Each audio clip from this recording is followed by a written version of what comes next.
Antes de você se sentar, eu queria que você saudasse o seu irmão, que está aqui do lado. Talvez você chegou ainda, está nessa expectativa. Que nós tivéssemos um momento especial de saudação.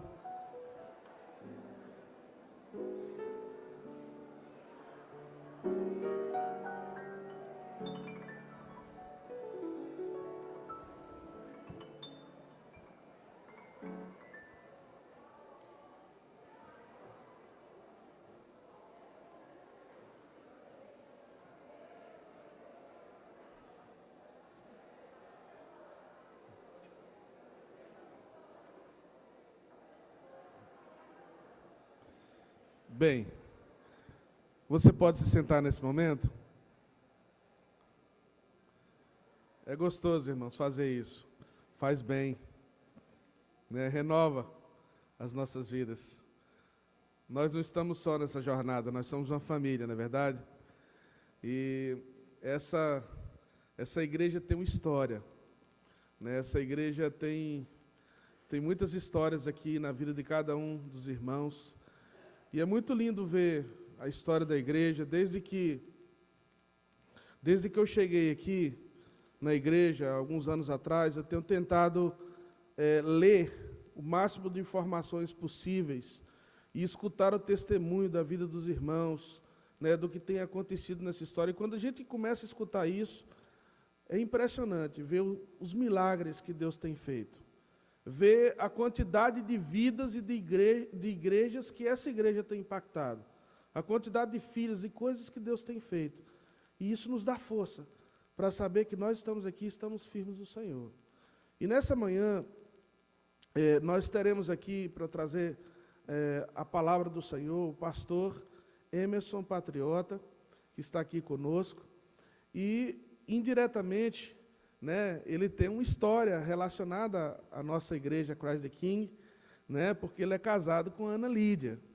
Quem conhece aqui a história da igreja, né, da Christ the King, o pastor Osni foi um dos responsáveis pela história dessa igreja aqui, como um dos pastores dessa igreja, o responsável, né, junto com o pastor Terry Gardner, da compra desse edifício religioso aqui.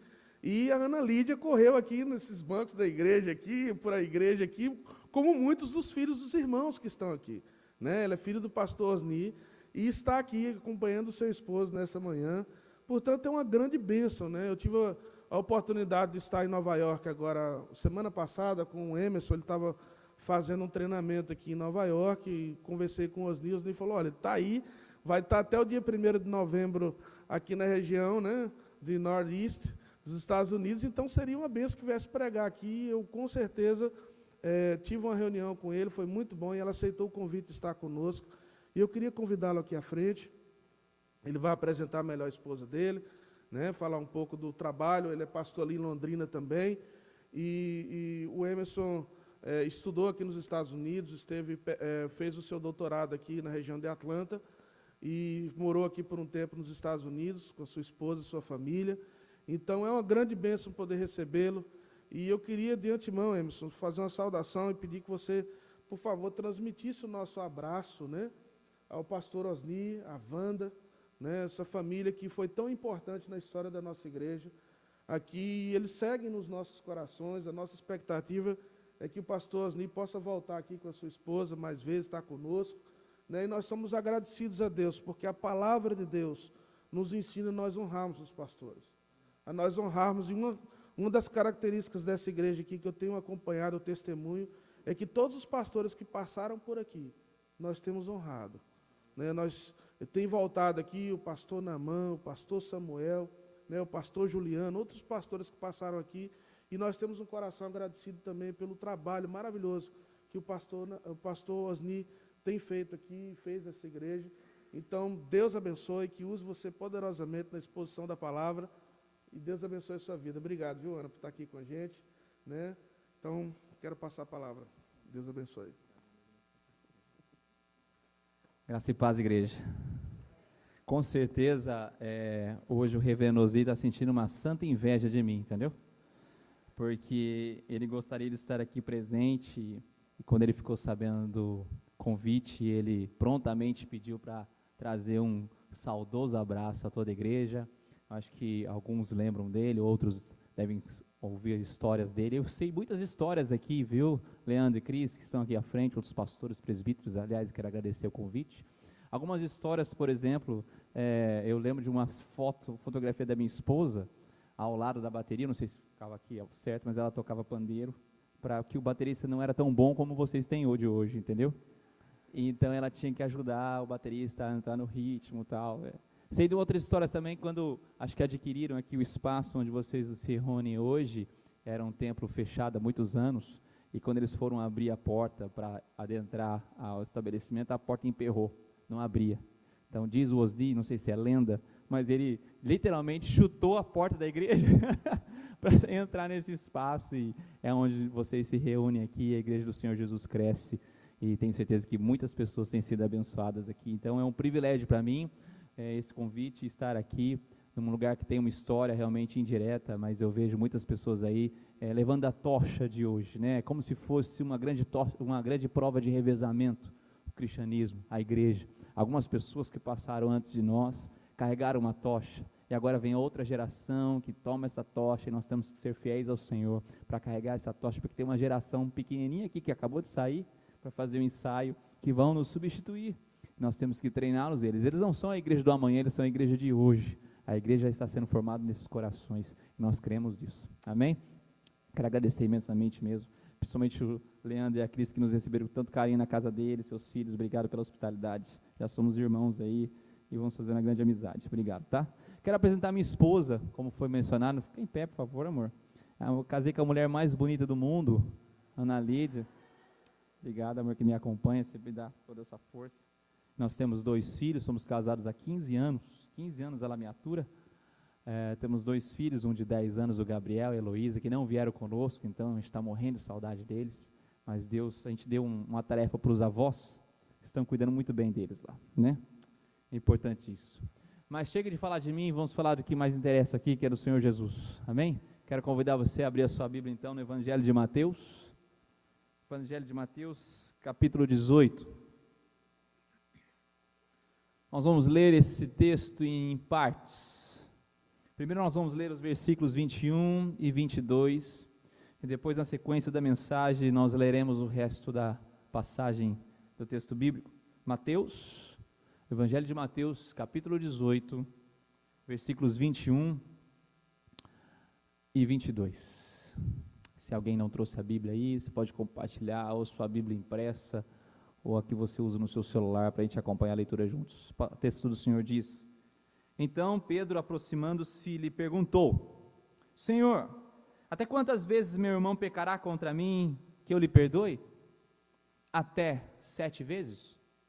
Respondeu-lhe Jesus: Não te digo que até 7 vezes, mas até 70 vezes 7. Você pode fechar seus olhos? Quero fazer mais uma oração. Pai, obrigado de todo o nosso coração pela oportunidade de estarmos aqui nessa manhã, de louvarmos ao Senhor Deus, juntamente com esse grupo fabuloso de louvor. Temos esse momento litúrgico na Tua presença, de confissão de pecados, de adoração, de gratidão, com os nossos lábios, mas também com os nossos dízimos e ofertas. E que agora, ó Pai, abrimos a Tua palavra, o Senhor vem abrir o nosso coração também.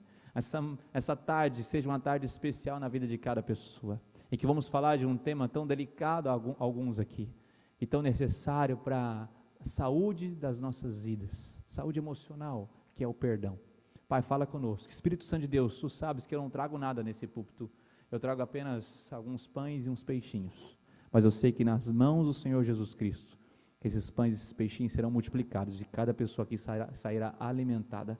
Eu tomo posse disso, em nome de Jesus Cristo, amém, amém, amém. Hoje eu quero falar sobre perdão, hoje eu quero falar sobre o tema, a fórmula do perdão. Eu encontrei a fórmula do perdão. Na verdade, Jesus Cristo nos deu essa fórmula. É só colocá-la em prática, é muito simples. Mas a fórmula do perdão nem sempre ela é resolvida como se fosse achar uma incógnita numa fórmula matemática. Ela vai muito além disso.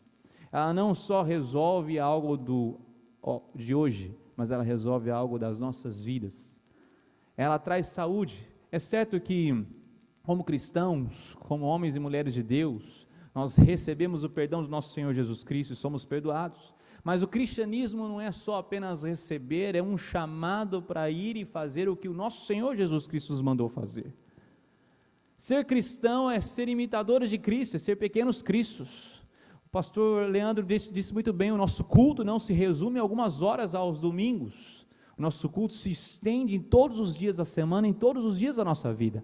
E se nós nos identificamos como cristãos, nós temos que seguir o nosso mestre, Senhor Jesus. O Senhor Jesus Cristo sempre foi uma pessoa, enquanto ele andava na terra, uma pessoa acessível, uma pessoa que se assentava com pessoas diferentes dele. Isso que é a beleza da igreja, é você sentar com pessoas que você não se sentaria em outro lugar. Não existe nenhuma instituição humana que reúne pessoas de tão diferentes backgrounds do que a igreja. Você pode participar de um clube, você pode participar de uma associação, mas todas essas pessoas têm algo em comum. Se você olhar para a pessoa que está ao teu lado, com certeza ela tem uma profissão diferente, ela vem de uma família diferente, costumes diferentes, ela tem um hobby diferente que em nenhuma outra instituição fora da igreja você se reuniria com essa pessoa. Mas Cristo nos une, Cristo nos traz juntos para que possamos ser mais do que uma instituição, para que possamos ser um organismo vivo que o represente na sociedade. E o que Jesus Cristo veio fazer na cruz do Calvário? Nos perdoar, pagar os nossos pecados. Existia uma tradição rabínica, e Pedro, do qual nós acabamos de ler, sabia muito bem das tradições judaicas daquela época, que quando você tinha um problema com o irmão, você tinha que perdoá-lo, até 3 vezes. Ou seja, Pedro tinha, quem sabe, uma cadernetinha, né? Ei, João, você pisou na bola comigo, já foi uma hoje, hein? Cuidado. Ei, Lucas, tá brincadeira, né, meu? Puxa, falou assim de mim, pisou no meu calo, já foi uma hoje. Quem sabe, Pedro tinha uma cadernetinha marcando quantas vezes aquela pessoa tinha o amargurado, ofendido, porque depois das 3 vezes ele estava dispensado, ele não precisava mais perdoar. Imagina se o perdão fosse assim, imagina se Deus nos tratasse assim, quantas vezes ele colocasse numa caderneta as vezes que nós o ofendêssemos. Imagina se Deus nos tratasse conforme os nossos pecados, estaríamos perdidos. Mas na cruz do Calvário nós vemos uma relação diferente. Deus nos perdoa. Diz a palavra do Senhor que Deus mandou o seu Filho para morrer na cruz, sendo nós ainda pecadores. Ele não esperou que fôssemos pessoas diferentes para amar-nos. Ele não nos esperou que fôssemos pessoas mais amáveis para sermos amados, não. Ele nos amou primeiro, diz o texto. Ele nos perdoou primeiro, ele nos deu exemplo. Mas chega Pedrão. E eu quero dizer, com perdão aos Pedros que estiverem aqui, mas eu não estou fazendo referência a você, mas todo mundo, todo cristão, seja homem ou mulher, tem um pouco de Pedro em si mesmo. Tem um pouco de Pedro em si mesmo. É uma pessoa que quer sempre sair na frente. Pedro faz uma pergunta a Jesus, já dando a resposta. Quantas vezes devo perdoar meu irmão? Ele fala, até 7 vezes. Pedro sabia que eram 3. Pedro falou assim, eu vou dar mais do que o dobro. Eu vou dar uma relação em que Jesus vai falar assim, nossa Pedro, eu nunca ouvi uma pessoa falar desse jeito, e ser tão radical nesse ponto, entender tanto esse conceito, 7 vezes Pedro, quem sabe Pedro queria ser ali enaltecido por Jesus, mas Jesus fala assim, olha Pedro, não é bem assim não te digo que até 7 vezes, mas até 70 vezes 7, sabe que todos nós temos problemas com perdão. Quem sabe você tem uma relação com um amigo seu já distanciada, porque houve um problema no passado. Quem sabe alguns casais entraram aqui com a relação abalada por causa da falta de perdão. Quem sabe você tem problemas com seus filhos ou com familiares por causa de alguma rusga do passado. Quem sabe pessoas aqui vieram para os Estados Unidos sem falar com algumas pessoas no Brasil por causa da falta de perdão. Quem sabe algumas pessoas até mesmo dentro da igreja, e a igreja nos traz juntos, e nós temos dificuldade de relacionamento, claro, nós somos pecadores, somos homens e mulheres pecadoras ainda, em construção. Quem sabe pessoas aqui mesmo dentro da igreja, que estão se evitando, por quê? Por causa da falta de perdão. Diz uma história que uma criança estava orando, uma criança de 8, 9 anos estava orando, e ele mencionou, Deus, abençoa meu pai, abençoa minha mãe, abençoa o periquito, o papagaio, abençoa a professora da escola, e fez aquela oração, abençoou todas as pessoas, e terminou a oração, e a mãe perguntou, filho, você não orou pelo seu irmãozinho, você esqueceu de mencionar o seu irmãozinho. Mãe, eu não orei por ele não, ele me bateu. Mas a mãe fala, mas você sabe que Jesus pediu para você perdoar todos, inclusive os seus inimigos. Daí o irmãozinho virou para a mãe, exatamente por causa disso, ele não é meu inimigo, ele é meu irmão. Ele não falou para perdoar irmão, falou para perdoar inimigo. Muitas vezes a gente é assim mesmo, nós conseguimos até perdoar aquelas pessoas que nós julgamos ser nossos inimigos, mas pessoas tão próximas de nós deixamos de lado. Conta essa história que um pastor estava pregando, estava falando sobre como é inevitável termos inimigos na vida, é inevitável termos pessoas assim, e ele faz aquela pergunta retórica que ninguém deveria responder, quantos aqui não têm inimigos? Pensando que ninguém levantaria a mão, mas para surpresa dele, pastor Leandro, uma senhora que estava sentada no primeiro banco, 98 anos, levanta sua mão e diz, eu não tenho inimigos, e ele fica surpreso, como assim a senhora não tem inimigos? Então, eu quero convidá-la a vir aqui ao púlpito, para dar o testemunho de como uma pessoa com 98 anos não tem inimigos, e aquela senhora levanta-se com muita dificuldade, sobe ao púlpito, pega o microfone e diz, eu não tenho inimigos, porque aqueles miseráveis já morreram todos. Eu não tenho inimigos, eles já morreram, rápido, resolvi o problema. Mas nós temos que admitir que no profundo nós temos problemas com pessoas, nós temos necessidade do perdão. Pedro é mais um de nós, perguntando, Jesus, até onde nós temos que ir? Essa pessoa me aflige, essa pessoa me ofende, até quando eu tenho que ir? E pessoas que fazem essa pergunta como Pedro, são como pessoas que provavelmente perguntam para o pastor, até quanto beber é pecado? Eu posso beber uma latinha de cerveja? Porque se for duas, né pastor, acho que já começa a passar do limite. Não, mas pastor, eu tenho uma resistência maior, acho que 3 eu vou bem, eu não sei, porque essas pessoas que fazem essas perguntas, elas não estão preocupadas em agradar a Deus, elas estão preocupadas em agradar a si mesmas, é como se elas estivessem perguntando, qual é o limite de eu ir até não pecar, e pessoas que vivem no limite, passam dos limites.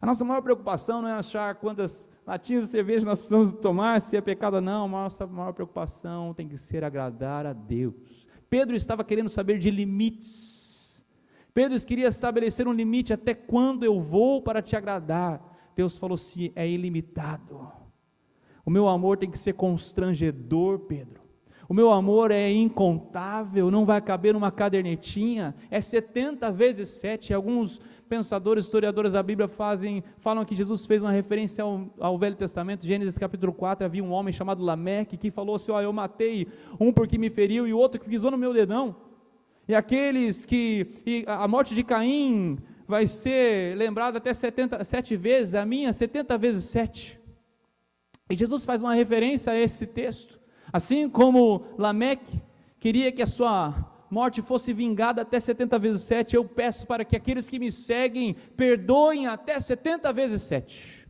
tenham um amor ilimitado, um perdão ilimitado, é isso que Deus espera de mim e de você, é não um cristianismo de porta de igreja, não um cristianismo em que nós vivemos esses templos bonitos, é um cristianismo que afeta a nossa vida em todas as áreas, em todos os momentos, em todas as esferas, com todas as pessoas, amigos, inimigos, irmãos, como aquele menininho que eu falei, todas as nossas relações têm que ser afetadas por quem Jesus Cristo é em nós, todas.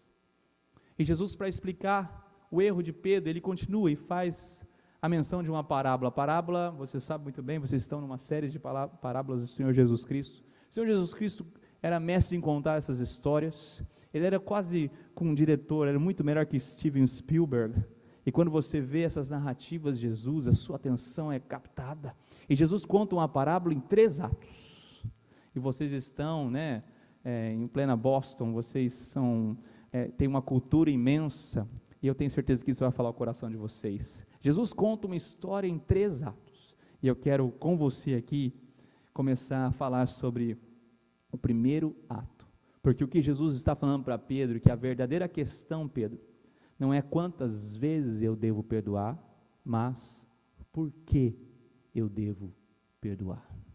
Jesus fala, Pedro, você fez a pergunta errada, a pergunta não é quantas vezes, mas é por quê, a motivação. Então Jesus começa a parábola, no versículo 23, do mesmo capítulo Quero que você acompanhe comigo o primeiro ato dessa parábola. Ele fala: por isso, falando para Pedro, o reino dos céus é semelhante a um rei que resolveu ajustar contas com os seus servos.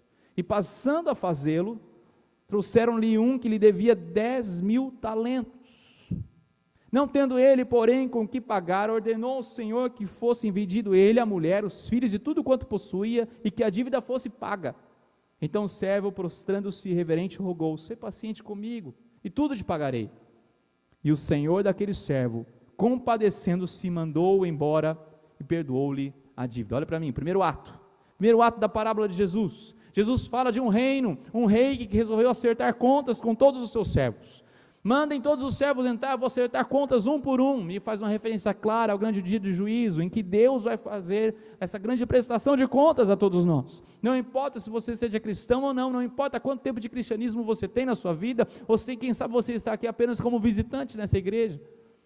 O que importa é que um dia chegaremos à sala do trono, e Deus há de nos julgar, há de nos pesar. E chegou esse servo que devia 10.000 talentos. Se você for fazer essa conversão, havia uma moeda que chamava denário, era referente a um dia de trabalho, uma moeda prata romana, a um dia de trabalho de um trabalhador. Se você for fazer todas essas contas, vai dar mais ou menos 2 bilhões de dólares.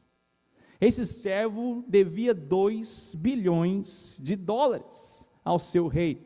Era uma conta inimaginável, era uma conta impagável.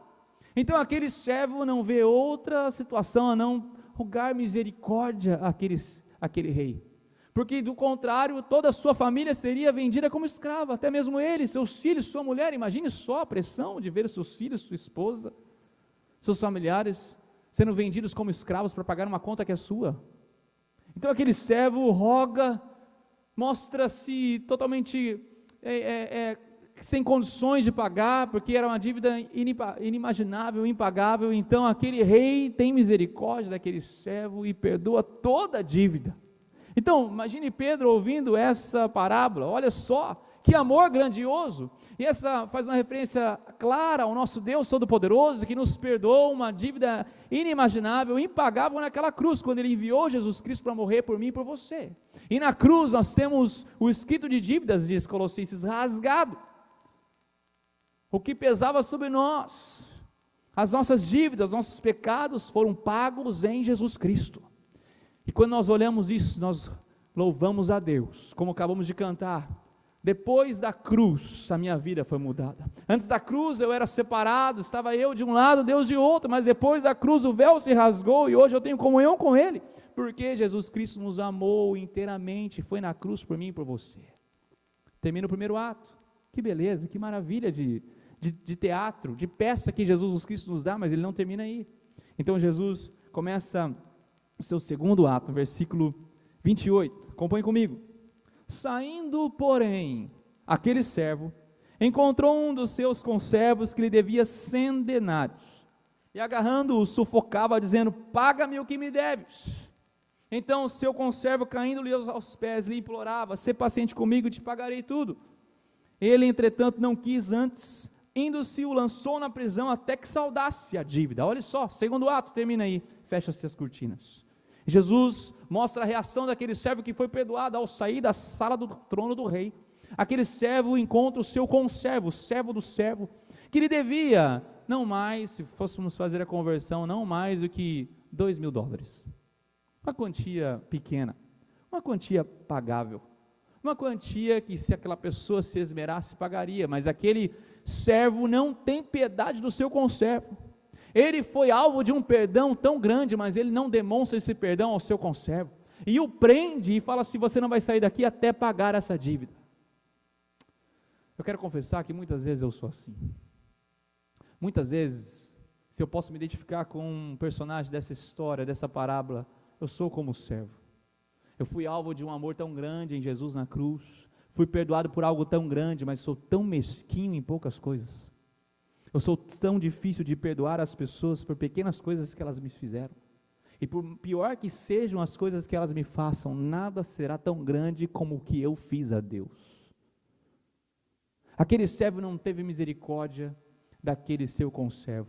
Ele demonstra ali que ele não entendeu nada, ele queria justiça. E E eu quero dizer para você, se você espera por justiça, se você espera equilibrar as balanças, então você nunca vai experimentar o que é perdão. Perdão não se conjuga com a palavra justiça. Perdão não combina, não se encaixa, a não ser a justiça de Deus. Eu estou falando da justiça dos homens. Não existe. A justiça procura equilibrar as balanças. O grande símbolo da justiça é uma pessoa segurando uma balança, você sabe disso? Se ela fez algo errado, ela tem que pagar por isso, quem sabe presa, quem sabe em alguns estados até com pena de morte, alguma coisa, ela tem que fazer para pagar.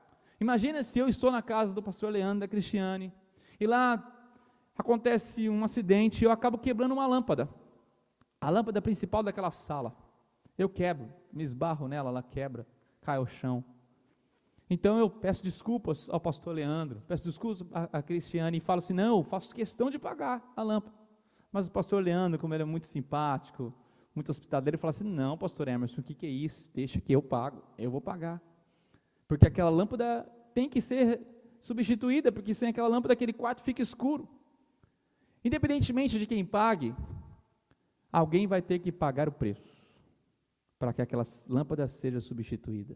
O perdão tem um preço a ser pago. Muitas vezes a gente pinta o perdão como se fosse um romance, e no final todos ficaram felizes. Não, alguém paga o preço do perdão.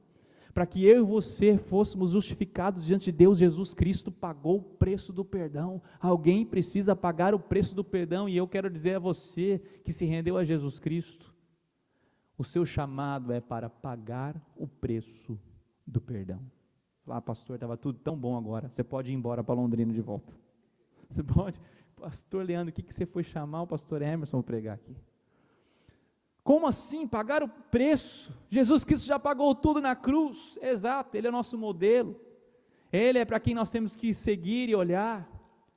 Eu não estou falando pagar o preço de salvação, estou falando pagar o preço do perdão das pessoas. O cristão tem que ser aquela pessoa que tem a atitude de pedir desculpas, de pedir perdão, de liberar perdão, que é muito, muito importante para a saúde da nossa alma.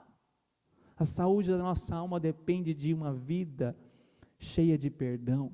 Começa na nossa casa, começa com as pessoas que convivem conosco. Quem sabe coisas do passado se passaram e você não teve a oportunidade de se sentar, olhar nos olhos dessa pessoa e dizer, eu quero te pedir perdão. Quem sabe essas pessoas precisam de sua ajuda. Para mim, eu pinto essa seguinte imagem na minha mente: o perdão é como se ajudasse uma pessoa a atravessar uma grande ponte do lamento, uma grande ponte do choro, e muitas vezes, você até pede perdão para a pessoa sinceramente ela falou assim, não, eu te perdoo, mas você vê que ela está travada no meio daquela ponte, ela não conseguiu fazer a travessia completa, e você tem que ir até ela e ajudá-la. Quem sabe nós precisamos pedir perdão 1, 2, 3 vezes pela mesma coisa, querido, sabia? Para você foi uma vez só, mas foi insuficiente para essa pessoa. Quem sabe a gente precisa ter uma relação assim, eu quero liberar perdão novamente para você, eu quero pedir perdão novamente para você sobre essa questão, porque eu estou sentindo que você não conseguiu atravessar a ponte do lamento. Eu quero te ajudar, pegar nas suas mãos, eu quero me colocar aberto a você, quero mostrar o quanto isso foi dolorido para mim e ajudar essa pessoa. Esse servo não teve isso, porque ele queria justiça, e como eu disse, perdão e justiça não caminham juntos.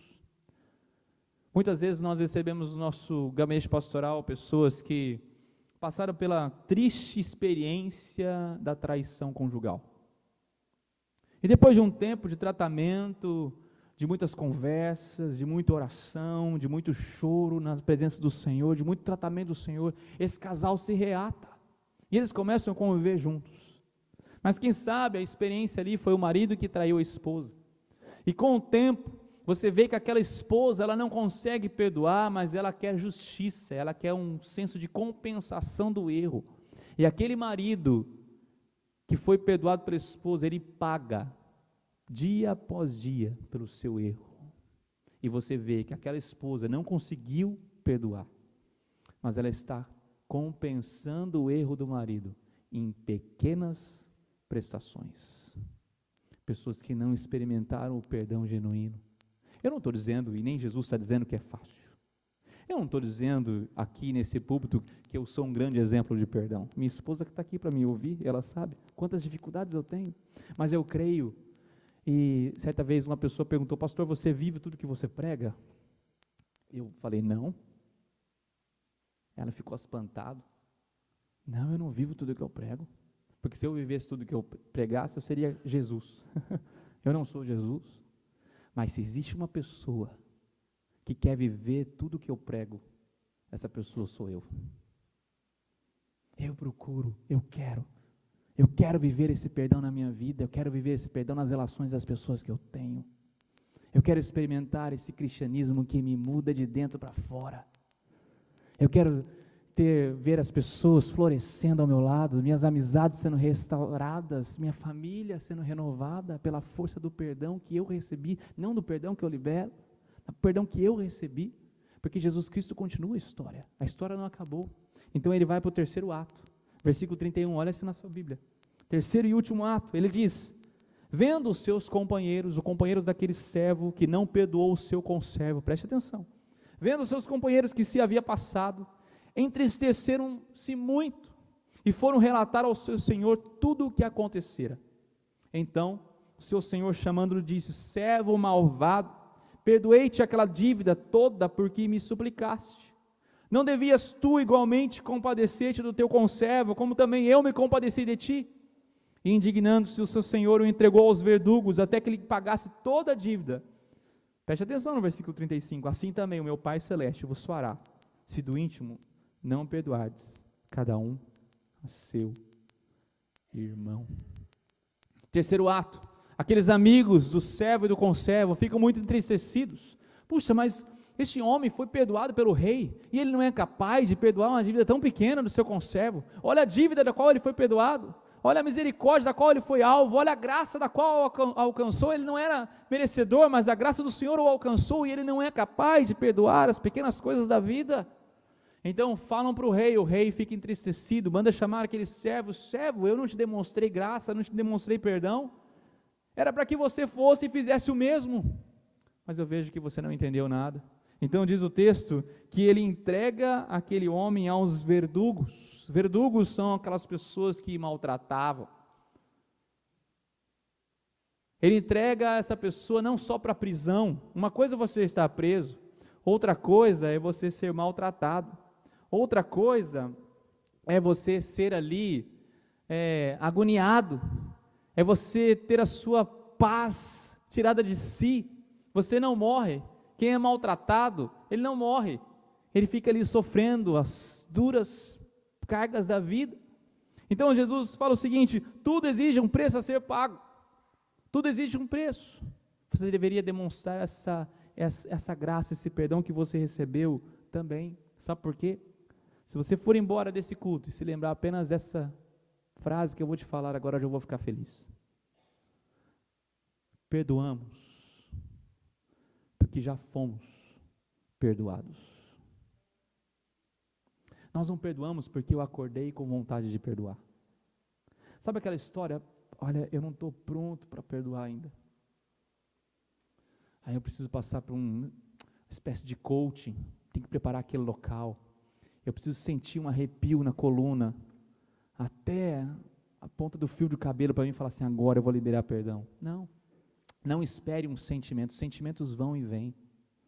Sentimentos são passageiros, são enganadores. Certamente você já ouviu, quem sabe você já experimentou, uma pessoa que te falou, eu te amo, no mês, e no outro mês estava falando assim, não aguento mais você na minha vida.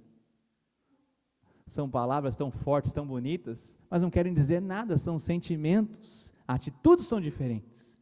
Jesus fala assim, Pedro, você não tem que perdoar porque você se sente preparado, porque você acha isso, porque você fez um curso de treinamento para perdão. Não, você perdoa porque você foi perdoado, Pedro. A sua motivação, Pedro, a pergunta não é quantas vezes, é por quê. Por que nós devemos perdoar? Porque fomos perdoados em Cristo Jesus e ponto. Isso tira uma carga dos meus ombros, porque eu achava que dependia de mim, dependia de um esforço meu, dependia de alguma coisa que eu fizesse, mas não. Jesus deixa bem claro, isso não depende de você, Pedro. Você é motivado de forma correta para demonstrar o perdão para as pessoas, porque do contrário, você vai ser lançado aos verdugos, aos castigadores, atormentadores da vida. E nos assusta o final dessa passagem, porque ele diz que assim também será o Pai Celeste vos fará, se do íntimo não perdoares. Você tem que entender essas parábolas no contexto todo da Bíblia, eu não posso isolá-la da Bíblia para entender, porque senão vai parecer que Deus é um Deus que nos castiga, um Deus que vai nos lançar aos torturadores. Não, olhando para a palavra do Senhor, nós vemos que o perdão é quem nos tortura. Aliás, desculpa, a falta de perdão é quem nos tortura. Aquelas pessoas que não conseguem perdoar, não conseguem receber perdão, é que sofrem. E eu tenho certeza que você já experimentou aqui isso em algum grau. Quando você não perdoa, quando você não libera perdão, quem sofre não é a pessoa pela qual você está sofrendo por, mas é você mesmo, sou eu, somos nós que não lembramos perdão, e como se fôssemos torturados dia a dia com aquela questão que nós não resolvemos. A questão do perdão é séria, a questão do perdão e a falta de perdão, principalmente, ela nos maltrata, ela nos tortura. Quem sabe você está sendo torturado dia após dia, porque você não consegue liberar perdão. Quem sabe você tem sido atormentado dia após dia, porque você não consegue receber o perdão, que é outra dádiva do Senhor. E ele deixa bem claro, como cristãos nós somos chamados a pagar esse preço. C.S. Lewis, em seu livro chamado Peso de Glória, ele escreve o seguinte: ser cristão significa perdoar o indesculpável, porque Deus perdoou o indesculpável em você. Ser cristão é perdoar o indesculpável, porque Deus perdoou o indesculpável em você. Isso é ser cristão. Pastor, eu não estou preparado para isso. Nem eu. Mas a boa notícia, as boas novas, é que não depende de mim e de você. As boas novas do Evangelho, elas se resumem ao seguinte: eu e você somos incapazes. Seremos só capacitados em Jesus Cristo. É Ele que nos capacita. Vá para Ele, se derrame aos pés de Cristo, aprenda com Cristo, veja o modelo de Jesus Cristo, que foi maltratado em todos os momentos. Veja a relação de Jesus Cristo, por exemplo, com Judas, um dos apóstolos, que ele já sabia que seria traído por ele, e até o último momento ele o amou, ele não o tratou diferente. Jesus foi capaz de lavar os pés daquele apóstolo, porque ele demonstrou amor e perdão. Veja a sua vida, a minha vida, como pecadores, mas olhe para Jesus. Para perdoar algo de hoje, precisamos ter os nossos olhos no passado, lá na cruz do Calvário. Lá na cruz do Calvário fala assim: eu sou diferente, eu posso demonstrar perdão, porque eu fui perdoado, e eu não preciso carregar isso no meu coração. Eu quero terminar essa mensagem, que eu já passei do meu tempo, com um testemunho da Corrie ten Boom.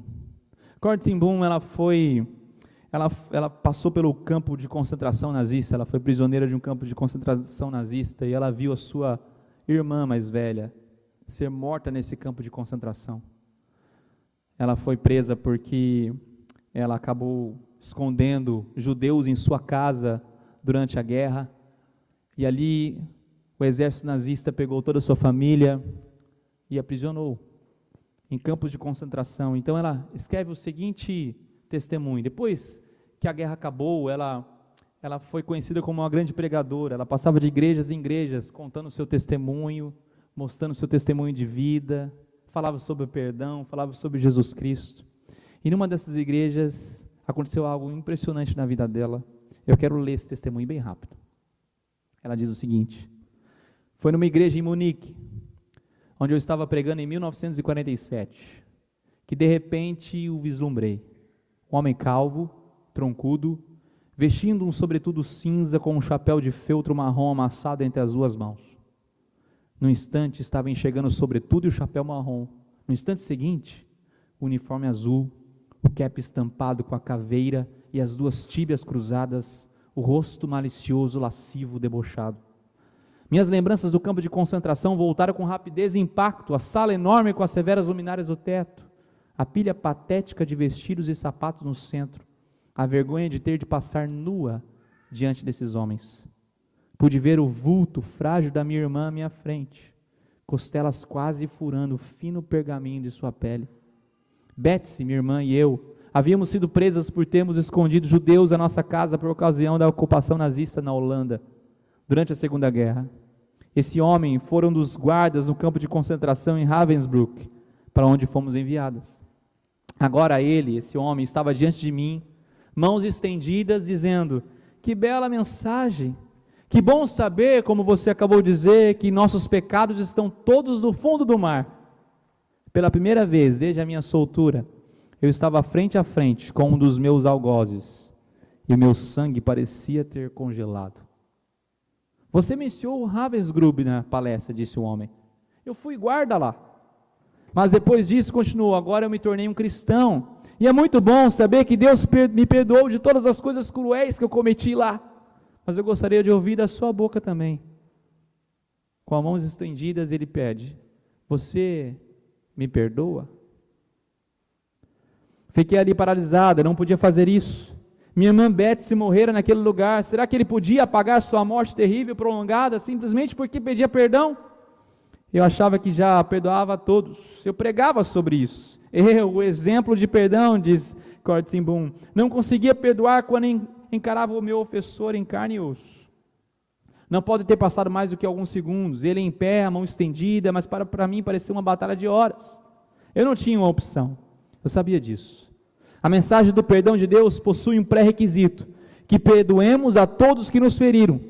Mateus 6,15, se não perdoares aos homens, afirmou Jesus, tão pouco vosso Pai vos perdoará vossas ofensas.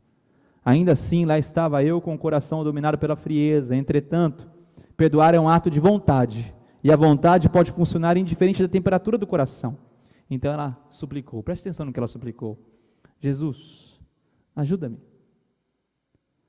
Eu posso levantar a mão, pelo menos isso eu posso fazer. Dá-me o sentimento depois. Então, sentindo-me como um robô, coloquei minha mão mecanicamente na mão que estava estendida. Enquanto fiz, algo incrível aconteceu em mim. Uma corrente começou no meu ombro, correu pelo meu braço, saltou pelas nossas mãos unidas, e em seguida esse calor restaurador parecia inundar todo o meu ser, trazendo lágrimas aos meus olhos, e disse: eu te perdoo, irmão. Exclamei: eu te perdoo com todo o meu coração. Por um longo instante, seguramos a mão um do outro, o ex-guarda e a ex-prisioneira.